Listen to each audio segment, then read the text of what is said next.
going to show you different rock formations that are on the field.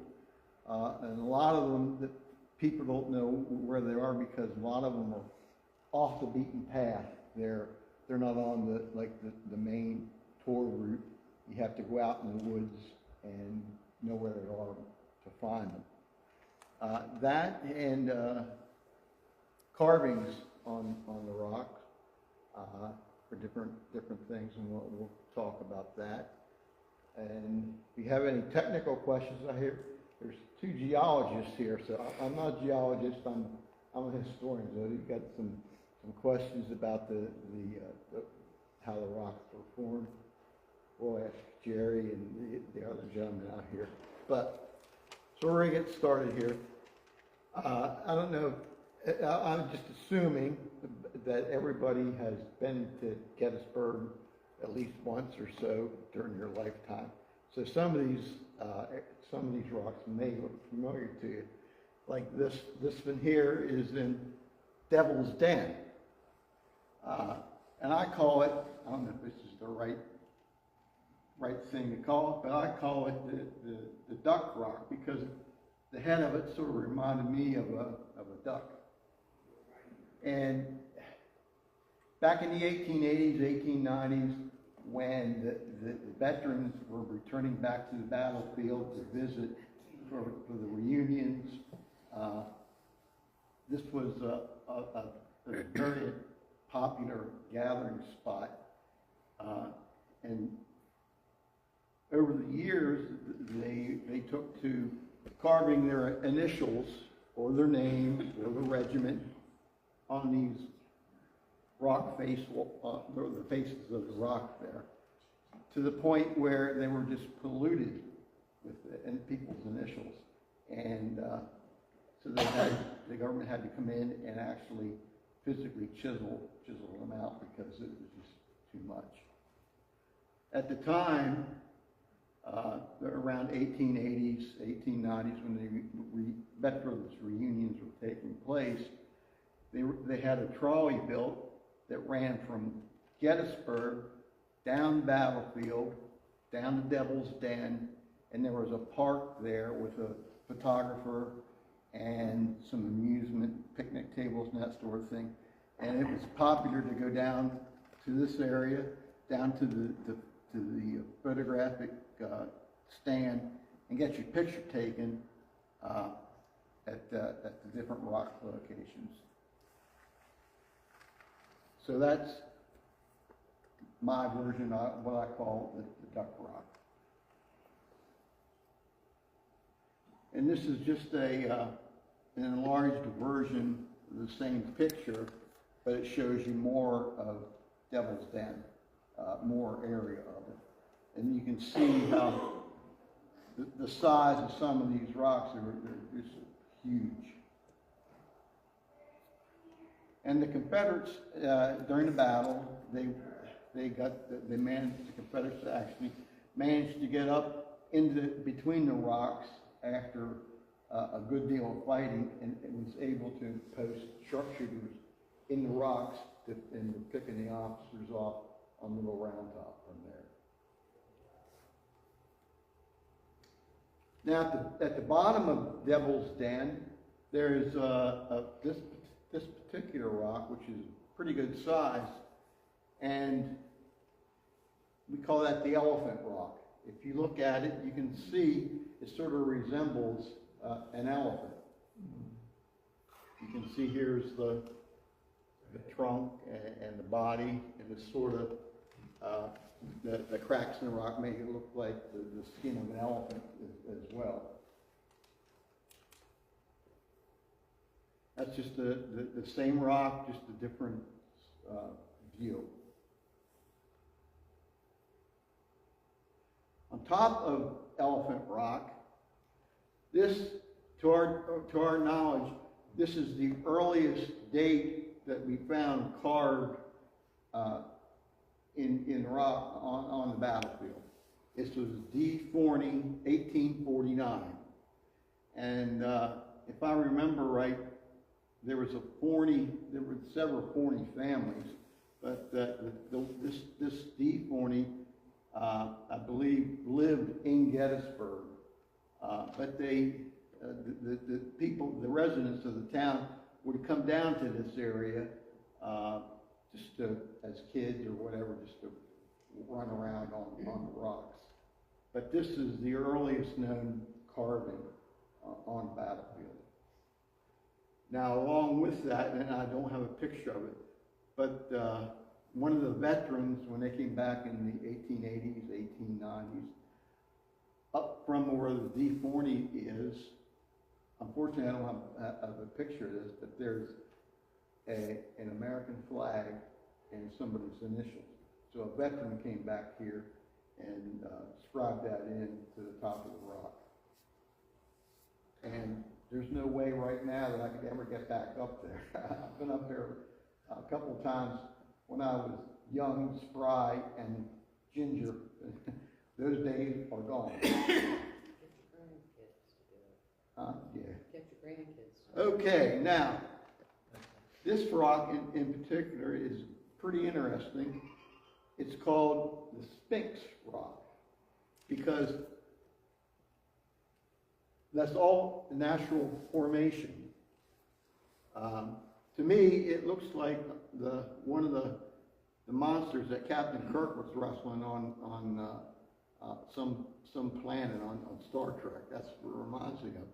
But somebody said, oh, they called it the Sphinx Rock, and it was pretty good size rock. And you can see there's not a whole lot supporting the head to the body. And unfortunately, probably 3-4 years ago, a big tree fell over on top of that and knocked the head off. So it's now decapitated, unfortunately. Do they know how it was formed?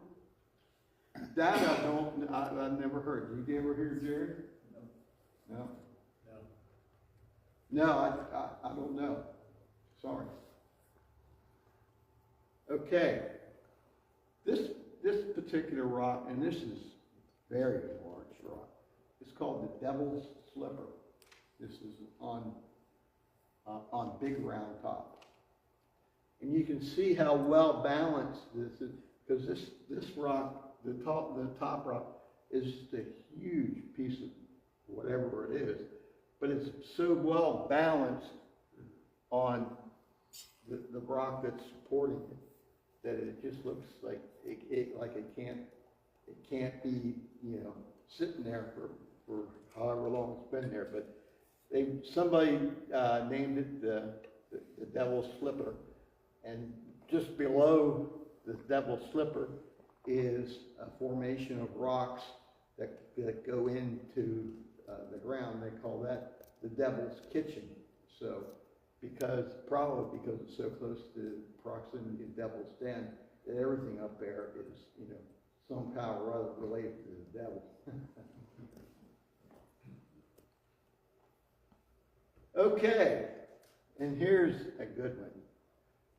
This one's called, it is known as the Curious Rocks, because you have 1, 2, 3 rocks balanced on this base, freestanding like that. And it's been like that for, well, I don't know, probably a million years, I don't know. But it still amazes me when I go up and look at it. Now this is on the west side of Little Round Top. But going up there and looking at it, it still amazes me that rocks that size can sit freestanding on each other like that and remain. But so that's called the Curious Rock, because everybody scratches their head and say, how'd they do that?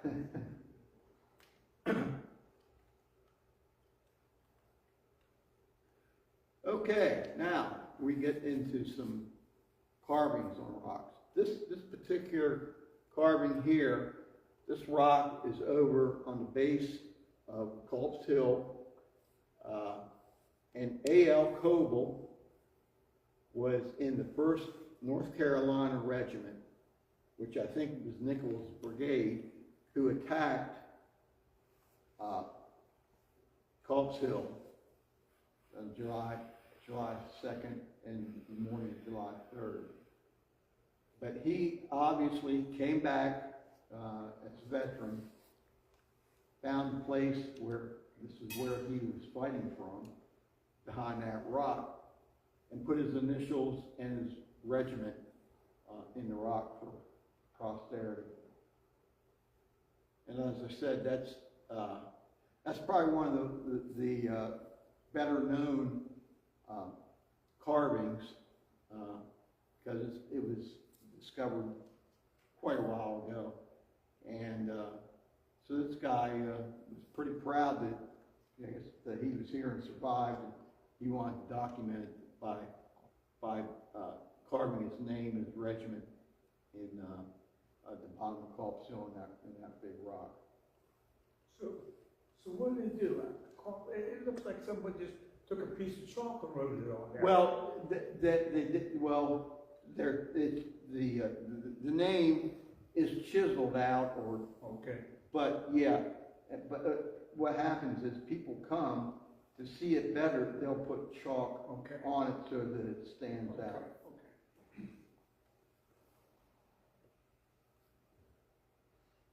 Okay, this rock here played a really important part of finding the bodies of Confederate soldiers in a picture done by Gardner a couple of days after the battle.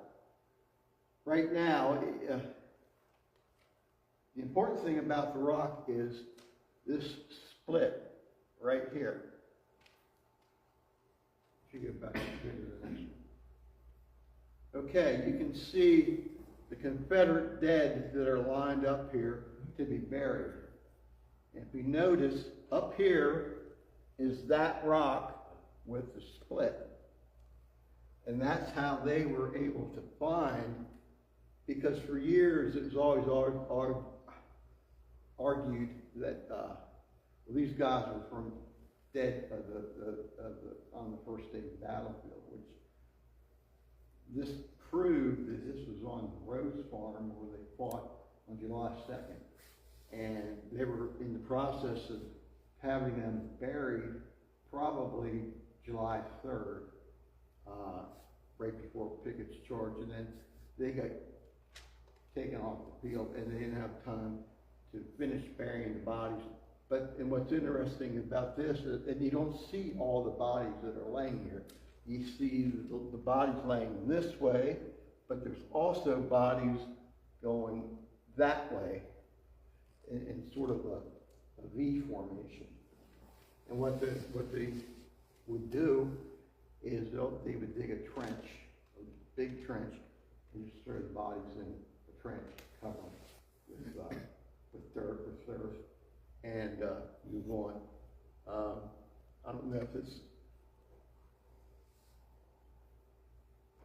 in one picture. You can actually, the way they moved the dead body, instead of picking them up, they would tie a rope around the legs, the ankles, and they had a bayonet that was curved up, heated up, and bent into a hook. And they take that hook and hook the rope and drag it to wherever they were going to put it. And some of these guys you can make out of the rope around the feet. And they don't know for sure, but these men were from one or two brigades, and it's hard to tell because the Confederate uniforms were pretty much nondescript, not like Union uniforms. They pretty much wore what they had and what they could get their hands on. So they're from one or two different brigades. And these guys fought in the wheat field, and that's where they were killed, and they were driven back here to there. But they look for people look for years. The people that are doing photographic histories to get a clear idea of where these bodies were, and nobody could find it until somebody said, "Hey, I remember that rock," and they found the rock, and when they found the rock, they could put everything together. So it is very interesting. Okay, now this rock is for David Atkinson, who was a lieutenant in the 140th Pennsylvania Volunteer Infantry. He was killed either in the wheat field or going into the wheat field, and his comrades buried him at the foot, the head of that rock there, and carved his name, his regiment, and sent the information back to the next of kin, to his parents, who then came down to the battlefield, exhumed the body, and took it home for proper burial. But that's one of the grave markings that indicated that that's who this is, and this is where they're buried, and this is where he died. And that is David Atkinson. He was a captain in 140th Pennsylvania. That was his image before the battle.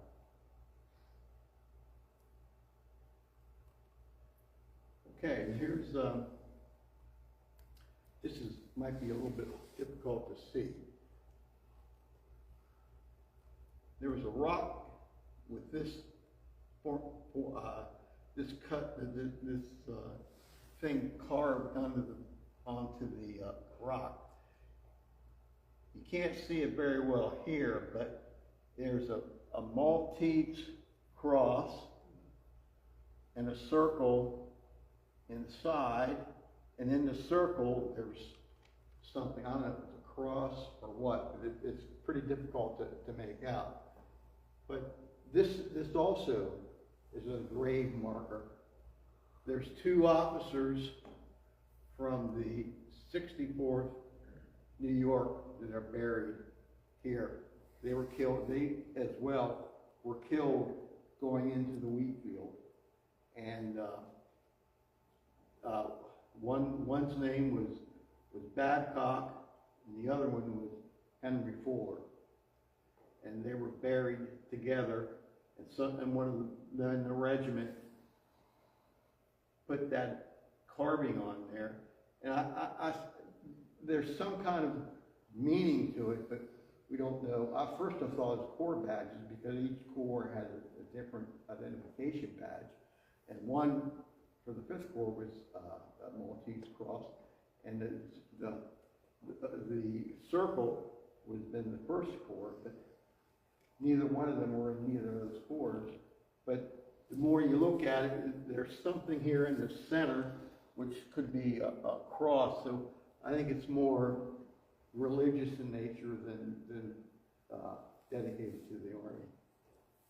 But those guys are buried there, and they're the parents of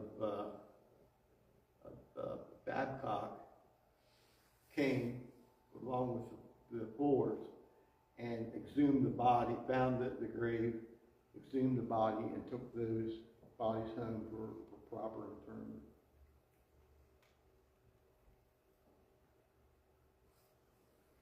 That's Lieutenant or Captain Babcock, one of the men that was there buried. And that's Henry Fuller, is the other one. And they were both members of the 64th in New York. This spot here is where that Henry Fuller was killed.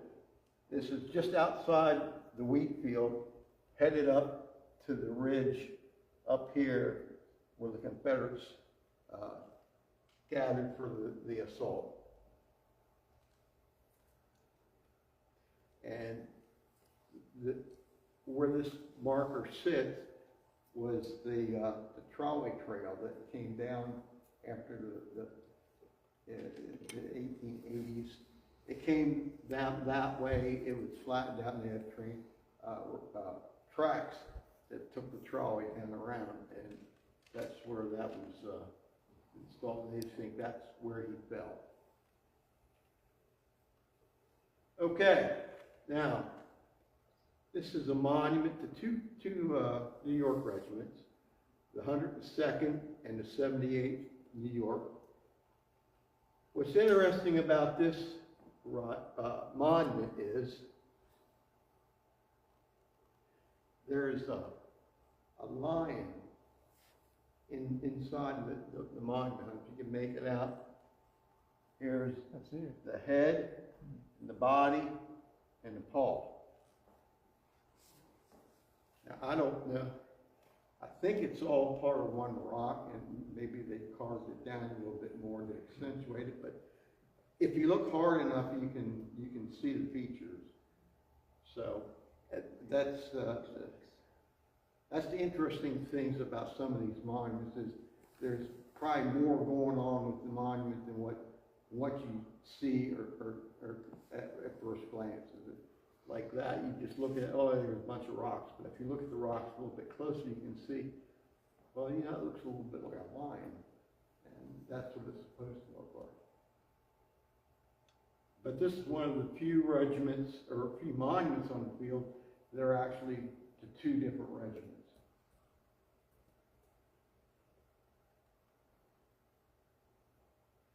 Whoops, No. I'm sorry. No, we're doing it before.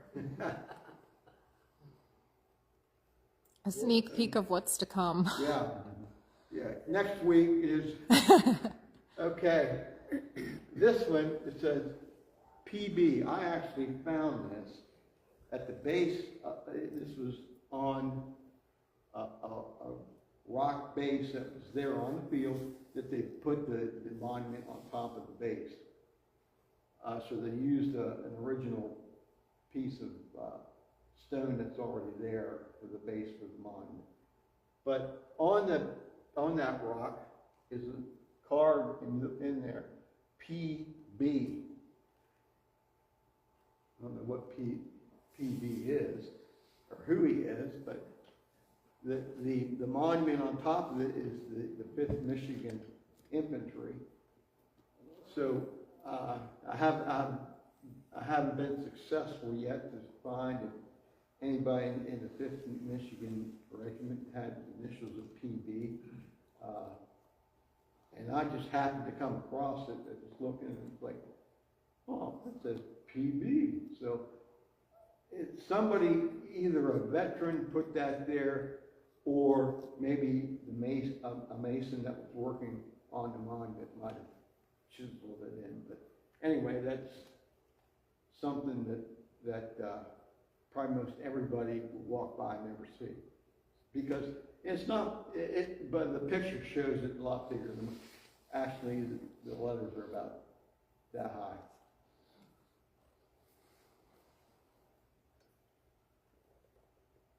That's right, this rock here, you can see, is like two sections. You got the base, and you got the top there where the guys are sitting. This is called Hampton's Rock. And this is positioned right south of the Pennsylvania Monument, if you're familiar at all with that. But during the artillery bombardment prior to Pickett's charge, some of the wounded people of this battery, they laid them behind that rock for protection. So, and those guys are from Hampton's Battery, so they call that Hampton's Rock. And it's still there. It's still right down from the Pennsylvania Monument. And it's easily to pick out because it's a very good sized rock, and it's sort of like in two tiers. Now this particular, this is a image drawn by Forbes. Forbes was a contributing artist to one of the major newspapers in New York. I don't know if it was a Tribune or which one it was offhand. But his image shows the Confederates here at the bottom of the hill attacking the top of Culp's Hill up here where the Union troops were positioned. And this is called Forbes Rock. And if you look at it, you can see it's big enough for a man to get underneath there for protection. Now, the way that Forbes has it drawn is a little bit misconception, because you can see by his drawing that it looks much big. The overhang looks much bigger than what it actually is. The next slide will show you the actual size. There's the actual size of the rock. That's the rock that he had drawn. And you can see here, it's not quite as big, tall, or wide as what the artist has drawn. But that's on Culp's Hill, on the Confederate side. So the Confederates did take use of it, but it wasn't quite as big as what it makes it look on the drawings.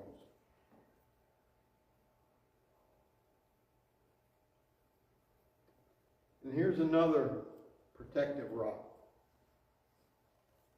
This man here, his last name was Norwood.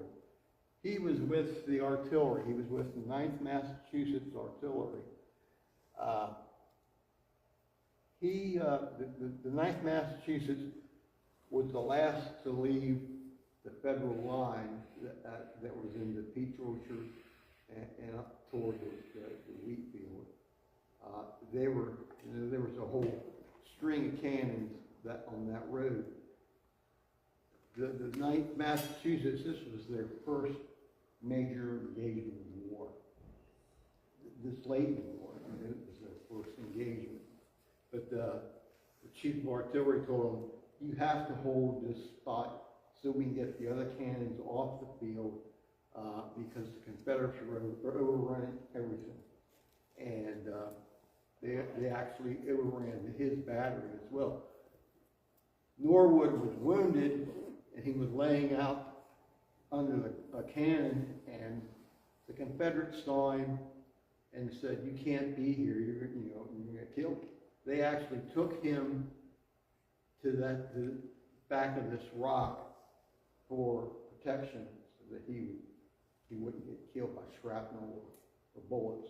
So that's Norwood's Rock. That's an artist's conception. And the next slide will show you, this is that rock where they put it. So they put him like back in here to get out of the cover. And you can see this split. This is how you can tell the rock you're at. See how the rock is split here? So they put him on the other side, facing the Confederate line, not the Union line, because he was probably going to get pelted by somebody if they didn't have it.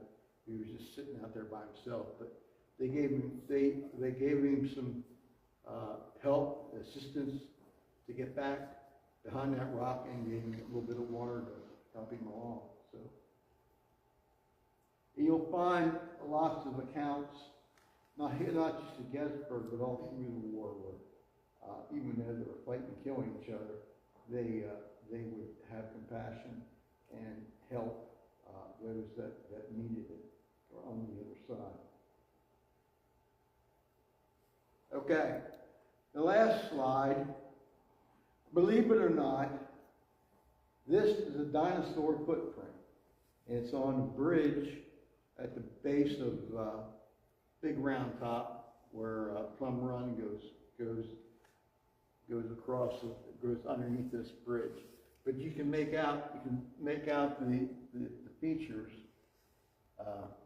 And I forget, I did read what type of dinosaur it is, but I don't remember anymore. So, I'll draw later. I'll draw later. Yeah. I'm not a paleontologist, so I don't know. Okay, so Write that down. there's actually two footprints on this bridge. There's this one and another one that's not, it doesn't quite stand out as much as what this one does. So, yeah, well, then you can tell your kids that, yeah, well, the dinosaurs, they had cannons and guns and they were running around the battlefield. But I think that's the last one. Okay, yeah, so that's, that just gives you an idea of what else is on the battlefield, the carvings, some stories about them.